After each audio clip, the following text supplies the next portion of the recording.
말씀은 사무엘상 1장 1절부터 18절 말씀입니다. 에브라임 산지 라마다임 소빔에 에브라임 사람 엘가나라 하는 사람이 있었으니 그는 여호와의 아들이요 엘리후의 손자요 도의 증손이요 수부의 현손이더라. 그에게 두 아내가 있었으니 한 사람의 이름은 한나요 한 사람의 이름은 분인나라. 분인나에게는 자식이 있고 한나에게는 자식이 없었더라. 이 사람이 매년 자기 성읍에서 나와서 실로로 올라가서 만군의 여호와께 예배하며 제사를 드렸는데 엘리의 두 아들 홈니와 비느하스가 여호와의 제사장으로 거기에 있었더라. 엘가나가 제사를 드리는 날에는 제물의 분깃을 그의 아내 분인나와 그의 모든 자녀에게 주고 한나에게는 갑절을 주니 이는 그를 사랑함이라. 그러나 여호와께서 그에게 임신하지 못하게 하시니 여호와께서 그에게 임신하지 못하게 하심으로 그의 적수인 분인나가 그를 심히 격분하게 하여 괴롭게 하더라. 매년 한나가 여호와의 집에 올라갈 때마다 남편이 그같이 하매 분인나가 그를 격분시키므로 그가 울고 먹지 아니하니 그의 남편 엘가나가 그에게 이르되 한나여 어찌하여 울며 어찌하여 먹지 아니하며 어찌하여 그대의 마음이 슬프나 내가 그대에게 10 아들보다 낫지 아니하냐 하니라. 그들이 실로에서 먹고 마신 후에 한나가 일어나니 그때 제사장 엘리는 여호와의 전 문설주 곁 의자에 앉아 있었더라.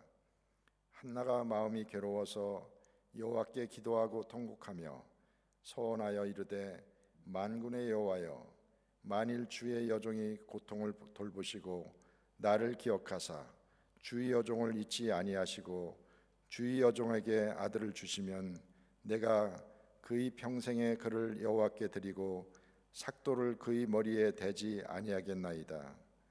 그가 여호와 앞에 오래 기도하는 동안에 엘리가 그의 입을 주목한즉 한나가 속으로 말하매 입술만 움직이고 음성은 들리지 아니하므로 엘리는 그가 취한 줄로 생각한지라.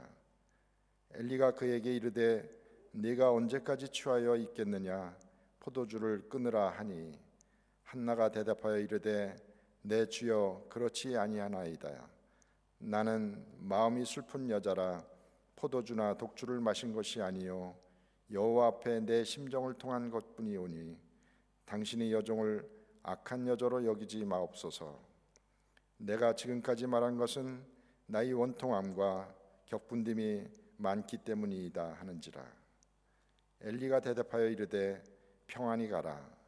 이스라엘의 하나님이 네가 기도하여 구한 것을 허락하시기를 원하노라 하니 이르되 당신의 여종이 당신께 은혜 입기를 원하나이다 하고 가서 먹고 얼굴에 다시는 근심빛이 없더라.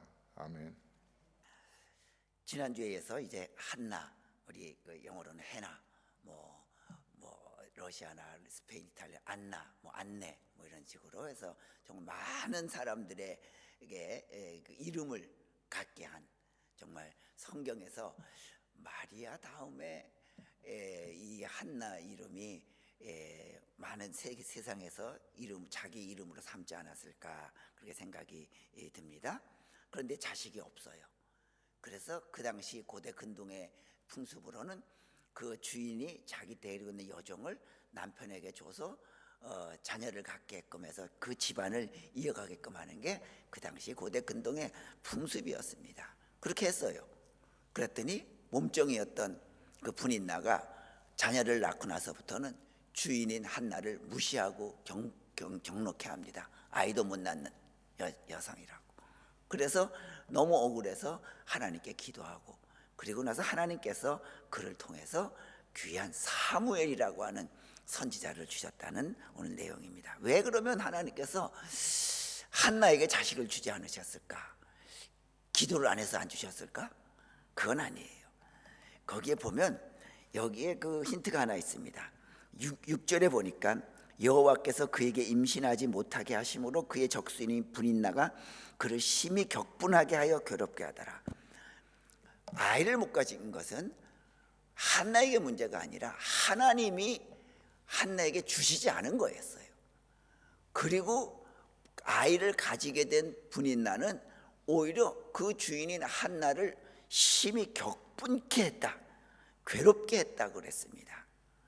여기서 뭐냐면 받은 자와 받지 못한 자의 인성을 하나님은 드러나게 하신 거예요. 자, 분인나가 자식을 가졌다면 그건 하나님 주신 거고요. 한나가 자식을 못 가진 것은 성경에는 여호와께서 그에게 임신하지 못하게 하셨다. 한나가 못 가진 것은 하나님 때문이고, 하나님 못 가지게 하신 것이고, 분인나가 가진 것은 하나님이 갖게 한 거예요. 자, 그러니까 만약에 분인나가 한나를 만약에 괴롭혔죠. 그럼 누구를 괴롭힌 거예요? 그 한나에게 아이를 갖지 못하게 한 하나님을 괴롭힌 거예요. 하나님을 노하게 한 거예요. 그리고 분인나는 어땠어요? 자기가 한나가 가지지 못하고 있던 그 자녀를 가졌다고 하는 그 우월감, 그 자만감으로 한나를 무시하고, 여기 보니까 노하게 하고 격분케 하고 괴롭혔다 그랬습니다. 여러분들, 이거예요. 바로 분인나의 인성은 뭐냐면 자기가 남보다 더 가진 것에 대해서 우월감을 갖고, 그 우월감으로 자기보다 못 가진 자를 괴롭히고 분하게 하고 열등감과 수치감을 느끼게 했던 것, 그게 바로 분인나의 인성이라고 하는, 그 인성을 드러나게 한 거예요. 만약에 분인나가 그렇지 아니었다고 하면, 그런 일이 없었다고 하면, 분인나가 이 남편으로서 엘리자 사장이 성격이 좋은지 아닌지 몰라요. 인성이 좋은지 아닌지 몰라요. 왜? 종이니까. 종은 무조건 굽신거려야 되는데. 그런데 갖게 하고 나니까 비로소 그의 인성이 드러나는 겁니다. 우월감, 교만함, 남을 무시하고 격분케 하고 분노케 하는 것. 여러분, 어찌 보면 우리는요, 내가 남에 비해서 더 가진 것 있을 수 있어요. 그것이 물질이든지 재능이든지 지식이든지 뭐 여러 가지든지, 하여튼 남보다 더 가지고 있는 것을 우리가 가질 수 있어요. 그런데 우리 성도들은 기억해야 할 것은, 내가 남보다 더 가지고 있다고 하는 것은 물론 기뻐하고 감사해야 될 것입니다. 그러나 또 한편으로는 내가 남이 가지지 못한 것을 하나 더 가지고 있다고 하는 것, 내가 출중하게 가지고 있다고 하는 것, 그것은 더 조심해야 한다고 하는 것이에요. 왜냐하면 우리도 자칫 분인나의 인성이 드러날 수 있어요. 야, 그것도 못해? 그것도 못 가져? 그 정도밖에 없어? 나는 이 정도인데 하면서 분인나의 인성을 우리의 인성으로 삼을 수 있습니다. 그러니 이제 우리는 내가 가지고 있는 것을 감사하면서도 한편으로는 조심하는 그런 우리가 되어야 됩니다. 그래서 항상 그걸 가지고 상대방을 따뜻하게 하는 거예요. 근데 분인나는 어땠어요? 6절에 그를 격분케 하고 괴롭게 했다고 그랬어요. 자, 선진국과 후진국의 차이하면 뭐 보통 우리는 경제적인 것으로 따집니다. 그 선진국은 아주 돈이 많아서 좋은 집도 살고 또 여러 가지 여건 문화 생활도 많이 누립니다. 그런데 후진국인데도요, 돈이 많은 나라가 있어요. 돈이 많아요. 그렇지만 그 돈이 많아도 사람을 사람답게 대우하지 않는 나라를 우리는 선진국이라고 얘기하지 않습니다. 자, 선진국은 어떻게 보면 인격적으로 성숙해요.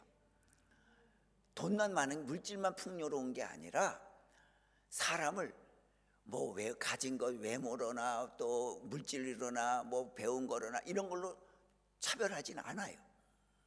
오히려 사람의 인간의 권리를, 인격을 동등하게 존중해주고 서로 존중하고 배려해주고 또 약자에 대한 최소한의 제도를 마련해서 그걸 잘 구축되어 있는 나라가 선진국이에요. 그러나 후진국은 아닙니다. 돈은 많지만 자기중심적이에요. 사람을 차별해요. 너는 많이 가지고 넌 적게 가지고, 많이 배우고 못 배우고 차별해요. 우리 나라만 그렇겠습니까? 신앙도 마찬가지예요. 성숙한 선진 신앙이 있는가 하면 미성숙한 후진 신앙이 있어요.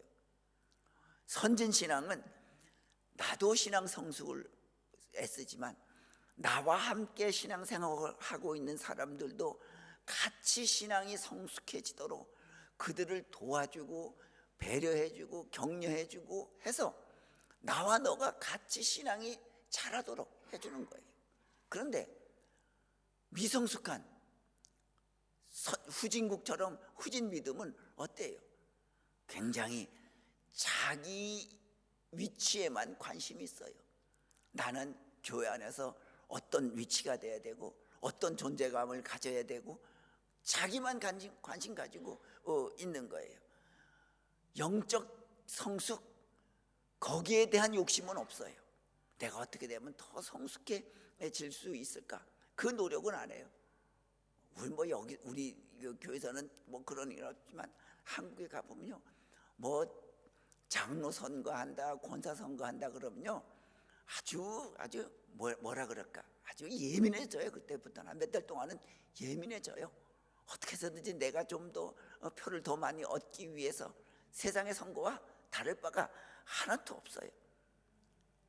이게 바로 뭐냐면 선진국과 후진국처럼 성숙된 믿음과 미성숙한 믿음의 차이라고 하는 거예요. 사람을 어떻게 대해주느냐가 달라진다고 하는 거. 불이나처럼 자기의 우월감으로 상대방을 괴롭게 하는 그런 인성, 하나님은 그를 불이나처럼 여기는 거 기억하면서 우리는 내가 가진 것으로 인해서 사람들을 더 따뜻하게 해주고 행복하게 해주는 그런 우리의 믿음이 되어야 될 것입니다. 또 왜 그 기도한 그 한나에게 하나님 여호와께서 임신하지 못하게 했냐면, 여기 보면 10절 말씀에 우리가 이렇게 봅니다. 한나가 마음이 괴로워서 여호와께 기도하고 통곡하며 그랬습니다. 자, 하나님께서는요, 그 아이를 갖지 못한 한나가 그 자기의 형편이 힘들어서 하나님께 기도했다 그랬어요. 심지어 울면서 기도했다 그랬습니다. 자, 바로 하나님은요, 기도하게 하기 위하여서 한나에게 그 어려운 모습을 준 거예요. 왜 기도하게 했냐? 하나님은요, 사람을 사용하는 게 아니라 기도를 사용하기 때문이에요. 하나님께서 어떤 사람을 쓰시려고 하면요, 일단 그 사람을 기도자가 되게 하십니다. 기도하는 사람이 돼야 하나님께서 쓰시고요, 하나님은 사람을 쓰시는 게 아니라 그 사람이 기도하는 기도를 쓰시는 거예요. 그럼 왜 기도하게 하느냐? 왜 먼저 기도자가 되게 하느냐? 기도하는 자가 돼야 하나님의 일을 하면서 하나님의 뜻이 무엇이든지 분별할 수 있는 능력을 갖게 되는 거예요. 열심만 있고 열정만 있다 그래서 그게 하나님의 일이냐? 아니에요. 어떤 사람 보면 열정은 있는데 좌충우돌 사람들을 상처 주고 괴롭히고 막 힘들게 하고 좌절케 하고 모멸감을 느끼게 해요. 왜요? 기도 없이 열심만으로 하기 때문이에요. 기도하게 하는 이유는 그가 하나님의 뜻에 분별력을 갖게 하기 위함이에요. 그래서 우리 예수님께서도 어땠어요? 30년 동안 일반적인 삶을 사시다가 이제 예수님의 그 메시아 사역을 하기 위해서 제일 처음에 한 게 40일 동안 금식 기도하게 하셨잖아요. 모세 40일 동안 시내산에 올라가서 금식 기도하게 했잖아요. 하나님의 일을 하려고 하면 분별력에 하나님의 뜻이 무엇인지 어디에 있는지 분별력을 갖게 하기 위해서 기도하게 하시는 거예요. 그러니까 어떻게 보면 힘들지요. 기도 안 하고 그냥 나는 그냥 믿겠다가 아니라 하나님은 왜 우리로 하여금 이렇게 까다롭게 힘들게 기도하게 하실까? 기도가 그렇게 쉬운 일은 아니잖아요. 왜 힘들게 하실까? 우리 옛날에 한번 보시죠. 주인과 종이 있어요. 옛날 시대에. 자, 이 주인은요, 어찌 보면 그 당시 귀족이 양반이 가져야 할 법도가 있고요, 지켜야 할 법도가 있고 예의 범절이 있어요. 그래서 그들은 어릴 때부터 공부시키고 예의 법도에 어긋나면 혼도 내고 그래요. 그런데 양반 사회는 그렇지만 반대로 종은 어때요? 종은 그런 거 없어요. 예의 범절 필요 없어요. 잘 먹이고 일 잘하게끔만 해주면 돼요. 그래서 공부 안 해도 돼요. 그러나 양반은 배워야 할 게 많아요. 양반으로서, 귀족으로서, 왕족으로서 갖춰야 될 것이 있기 때문에 많이 배우고 힘들지만 다 외우게 하고 지키게 하고 그래요. 이게 귀족 양반과 종의 차이예요. 하나님은요, 우리가 이 세상에서 종처럼 살기를 원하지 않아요. 그래서 우리가 힘들고 까다롭지만 기도하게 하셔서 우리로 하여금 하나님의 왕족, 우리는 왕 같은 대사장이라 그러잖아요. 하나님의 왕족 귀족으로 살게 하기 위하여서 힘들고 까다롭지만 기도하게 하시는 거예요. 그래야 우리가 양반 같은 하나님의 왕족이 되는 거예요. 그래서 여러분들, 우리 기도하는 것 꼭 늘 내 몸에 간직할 수 있길 바랍니다. 기도하는 그 모습, 그 훈련을 우리가 늘 내가 스스로 감당할 수 있는 그런 우리가 될 수 있길 바랍니다. 자, 그래서 이제 그런 아픔을 어떻게 찾았습니까? 한나는 10절 말씀해 보니까요, 한나가 마음이 괴로워서 여호와께 기도하고 그랬습니다. 여호와께, 하나님을 찾았어요. 자, 자식이 없는 것, 굉장한, 그 당시에는 굉장한 아픔이고 상처였어요. 그런데 한나만 상처가 있었을까요? 분이 나는 내가 이제 여종에서 이제 그 한나 그 주인 집에 그 아들을 낳아줬으니까 나는 이제 됐다라고 해서 그는 상처가 없어졌을까요? 아니에요. 한나는 아기를 갖지 못해서 상처가 많았지만 분인 나도 나름대로 상처가 컸어요. 왜 상처가 컸냐면 여기 말씀을 보니까 5절 말씀에 이제 엘가나가 제사 드리는 날에 제물의 분깃을 이렇게 나눠줘요. 그런데 5절에 한나에게는 갑절을 주니 이는 그를 사랑함이라. 자, 남편은 엘가나는요, 한나에게 다른 사람보다 배를 더 줬다 그랬어요. 그 분인나는 뭐예요? 그걸 보고 분인나는 사실 아이를 낳아준 종에 불과할 뿐이에요. 진정 남편의 사랑은 한나에게 가 있는 거예요. 그런 아이를 못 낳았어요. 그러나 아이를 낳은 분인나는 아이를 낳았지만 남편의 사랑을 못 받았어요. 그러니까 둘 다 한나도 분인나도 다 상처 입은 여성들이에요. 그런데 그 해결 방법은 어땠어요? 한나는 하나님께 찾아가서 기도 통곡하며 괴로워서 기도했어요. 분인나는 어땠어요? 오늘 말씀 다시 여기 보니까 6절에 그의 적수인 분인나가 그를 심히 격분케 하여 괴롭히더라. 분인나는요, 자기의 그 상처, 남편에게 사랑받지 못하는 상처를 그 한나에게 다 퍼부었어요. 다 퍼부은 거예요. 여러분들, 만약에 한나도 네가 몸종이었는데 아이를 낳았다고 나를 괴롭혀, 그래서 분인나를 상대로 싸웠다고 하면 한나는 지금의 모든 사람들이 그의 이름을 자기 이름으로 갖고자 하는 그 모습 없을 거예요. 그러나 한나는 자기 아픔을 분인나를 향해서 상대하지 않고 하나님을 상대했어요. 그러나 분인나는 그 자기의 상처를 하나님께 갖고 가지 아니하고 한나에게 퍼부어댔던 겁니다. 여러분, 우리 그렇습니다. 우리의 아픔, 우리의 한계, 괴로움 누구나 다 있어요. 이성복 신이라고 하는 그 사람이 쓴 잠언집에 보니까 이런 얘기가 있더라고요. 내 고통은 나무잎 하나도 푸르게 하지 못한다. 저는 그 문장 보고 야, 맞다. 내가 너무 내 몸이 폭발할 듯한 괴로움이 있어서 그걸 내가 때로는 집사람한테, 때로는 누구에게 하소연하더라도 그게 뭐가 달라지느냐.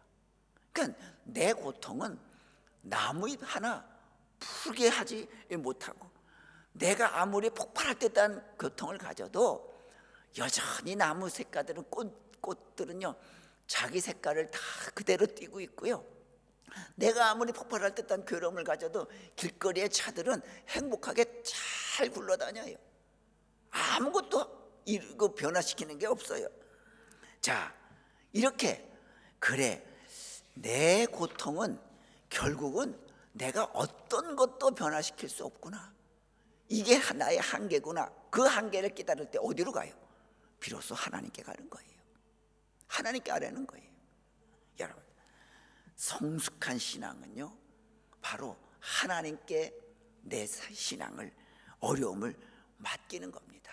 그래서 우리가요 하다 안 되면, 내 병이 안 되죠, 내가 이렇게도 조심해보고 저것도 먹어보고 안 되는 경우 있어요. 그럴 땐 그냥 하나님께 그냥 맡겨버리는 거예요. 맡겨버리는 거예요. 자녀 문제도 그래요. 내가 잘 기도하고 잘 서포트하지만 어떤 부분에서는 또 내 마음대로 안 되는 경우가 있어요. 그럴 때는 그래, 하나님께 맡기자. 우리 한계를 넘어갈 때는요 하나님께 맡기는 겁니다. 여러분, 이제 우리도 어려움, 그 분이나처럼 우리의 어려움을 사람에게 퍼붓지 않는 그런 우리가 되어야 됩니다. 그래서 가만 보면요, 사람에게 아주 마음을 아프게 하고 뭐 말을 톡톡 쏘고 그런 사람들 있잖아요. 따뜻하게 못해준 사람들 가만 보면요 그 속에 뭔가 맺힌 게 많아요. 집에서 맺혔든지 남편에게 맺혔든지 뭐한테 맺혔든지 세상 살이에 맺혔든지 많은 게 맺히니까요 아무리 예수를 믿어도 상대방에게 편하게 대해주지는 않는 거예요. 쏘는 거예요. 그러나 그게 분인나의 인생이에요. 한나는 자기의 한계를 알았어요. 그래, 내 이 문제는 세상 사람들이 해결할 것이 아니다. 하나님밖에 없다. 그래서 하나님께 하는 거예요. 우리도 살다가 한계를 느끼는 일을 많이 만날 때, 그때 하나님께, 그렇구나, 이건 하나님밖에 할 수 없다, 하나님께 맡기는 우리가 될 수 있길 바랍니다. 자, 그래서 괴롭기 때문에 그 괴로움을 한나는 무엇을 통해서 해결했다고요? 기도했다 그랬습니다. 2절 말씀에 보니까 10절 말씀, 2장 10절 말씀에 보면 읽지는 않았지만요 이렇게 표현합니다.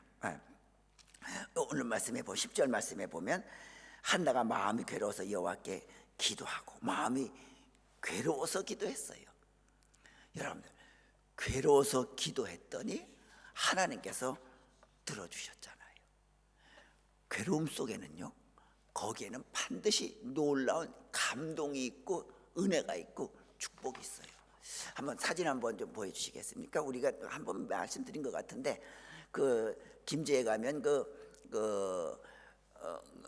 전북 김제에 가면 있습니다. 예, 여기 보면 교회 있습니다. 금산교회 있습니다. 지금은 지방 지방 문화재가 돼, 무형이 아니라 지방 유형 문화재로 되어 있는 교회입니다. 또 다른 사진 있죠? 보면 이게 안쪽에 있는 이건 지금의 사진, 옛날 사진 있지요. 예, 마지막인가요? 예. 이건 지금 그 교회, 옛날 교회 옆에다 이제 지금은 새로운 교회를 지었습니다.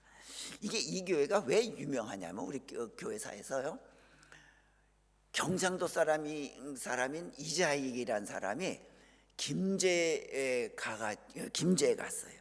김제에 가가지고 조덕삼이라고 하는 사람의 집에 들어가서 종로를 합니다. 옛날에 뭐 그런 게 많이 있잖아요. 종했잖아요. 그런데 여기에 그 선교사가 와서 전도를 했는데 이 주인집 조덕삼이 믿고, 그리고 주인이 믿으니까 당연히 이거 종도 따라 교회 가서 믿고 세례 받았어요. 그래서 잘 믿었어요. 그런데 장로 선거가 됐어요. 장로 선거를 했는데 주인 조독삼은 떨어지고 종 이자익이 장로가 됐어요. 자, 지금 같으면 어떤 일이 벌어질까요? 여러 가지 방법이 있어요. 조독삼이 교회를 나와서 딴 데 가서 교회를 세우든지, 아니면 그 이자익 종을 내쫓아 버리든지, 자기 집에서 너 네 갈대로 알아서 살아라, 뭐 그럴 거예요. 그런데 이 교회가 유명하게 된 것은 종 이자익이 장로가 됐을 때 조독삼은 교회를 떠나지 아니하고 종을 장로로서, 교회 오면 장로로서 잘 섬겼어요. 섬겼을 뿐만 아니라 이자익이 보니까 똑똑하거든요. 돈을 들여서 신학교를 보냈어요. 신학교를 벌써 목사를 만들어 가지고 목사가 된 다음에 자기 교회로 다시 불러들였어. 자기 교회 목사님으로 세웠어요. 사진에 보면, 두 번째 사진에 보면 고목 사진이 있어요. 그리고 조독삼, 나중에 조독삼 주인도 장로가 됐는데, 그분이 산을 떠날 때 자녀들에게 유언이, 너희들 교회를 잘 섬기고 이자익 목사님을 잘 모셔라, 잘 섬겨라, 그러고 떠났어요. 자, 어때요? 만약에 그냥 주인이 장로 되고 종이 그냥 떨어졌으면 그냥 그거예요. 또 주인이 그 밖에 나가서 난 다시 하나 교회를 세우겠다, 아니면 종을 내쫓았다면 아무 감동도 없는 교회가 될 거예요. 그러나 세상이 감당하지 못한 다른 교회에서 할 수 없는 일을 그 조독삼 장로는 해냈잖아요. 그러니까 사람들에게 감동을 주고, 오히려 자기도 충격, 처음엔 왜 충격 아니었겠어요? 주인인 내가 떨어져. 그러나 오히려 그런 수치, 그 고통을 오히려 감동으로 만들어냈잖아요. 그렇습니다. 우리도 신앙생활 할 때 하나님 앞에 나가서 어려움을 하나님께 기도하면 내 어려움이 오히려 감동이 됩니다. 그렇기 때문에 우리는 앞으로 내가 갖고 있는 상처, 어려움, 이런 것을 하나님께 갖고 나가서 오히려 능력으로 만들어 버려야 합니다. 나중에 어떻게 됐어요? 하나님께서는요, 이 한나의 기도를 들어서 아들을 주셨어요. 그러나 아들만 준 것으로 끝나나요? 그렇지 않습니다. 성경에 보면요, 하나님은 그 한나에게요 3남2녀를 더 주셨어요. 3남2녀를. 그래서 모두 6명을 줬어요. 한 명이면 괜찮습니다, 족합니다라고 했는데 오히려 6배를 더 주셨어요. 여러분, 그렇습니다. 우리 앞에 큰 문제가 있다고 하는 것은, 그것은 우리 앞에 큰 응답이 기다리고 있다는 것이에요. 우리 앞에 큰 상처가, 내 앞에서 큰 상처가 있다고 하는 것은 내 앞에 큰 축복이 기다리고 있다는 겁니다. 오늘 읽지 않았지만 2장 21절에 보면 성경은 이렇게 표현합니다. 여호와께서 한나를 돌보시사 그로 하여금 임신하여 3 아들과 2 딸을 낳게 하셨고, 아이 사무엘은 여호와 앞에서 자라니라. 사무엘은 따로 먼저 나서 하나님께 바쳐서 성전에서 자라게 했고, 그리고 떼놓고 3 아들 2 딸을 더 주셨다고 하는 것. 여러분들, 이제 우리가 어려움이 있을 때 하나님께 우리가 기도할 수 있길 바랍니다. 내 안에 아무 고통도 없어요. 그럴 때 기도하는 사람은 좋은 믿음이에요. 그러나 고통이 있을 때인데도 기도 안 하는 건, 그건 진짜 나쁜 믿음이에요. 그래서 성경은 뭐라 그래요? 쉬지 말고 기도하라. 쉬지 말고 기도하라. 우리가 할 일이 많은데, 자녀를 돌봐야 되고 뭐 일도 해야 되고 뭐인데 어떻게 쉬지 말고 기도하라는 거예요? 그 쉬지 말고 기도하라는 것은 밥도 먹지 말고 그 기도하라는 뜻이 아니에요. 바로 뭐냐면, 내가 기도할 일이 생겼을 때 넘기지 말고 미루지 말고 반드시 기도하라 말이죠. 그게 쉬지 말고 기도하는 거예요. 우리 살다가 기도할 일이 얼마나 많이 생겨요. 내 자녀 때문에 기도할 일도 있지요. 몸에 병 들어서 기도할 일도 있지요. 사업을 위해서 내 사업이 잘 돼야 되는데 그 거래를 하러 가는데 기도할 일이 있죠. 매사 건건이 우리가 기도할 일이 많잖아요. 그럴 때 기도 안 해도 되겠지, 내 생각으로 하겠지 하면 되겠지가 아니라 기도할 일이 있을 때 건너뛰지 말고 무시하지 말고 반드시 기도하라. 이게 쉬지 말고 기도하라는 뜻이에요. 그래서 여러분 이제부터 우리가 살아가는 동안에 하나님 앞에 기도할 일 많이 있습니다.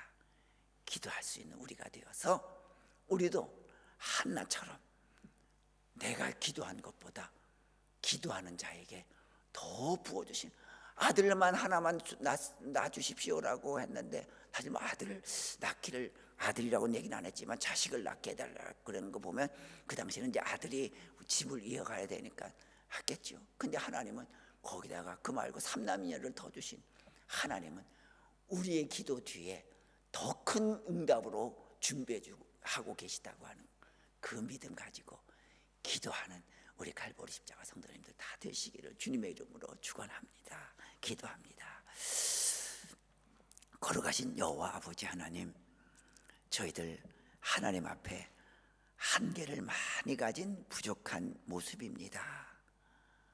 건강하고 또 그 지식으로 또 우리 환경으로 살아가는 모습이 풍성하지만 또 한편으로는 우리 속에 늘 부족함과 연약함, 나약함이 있습니다.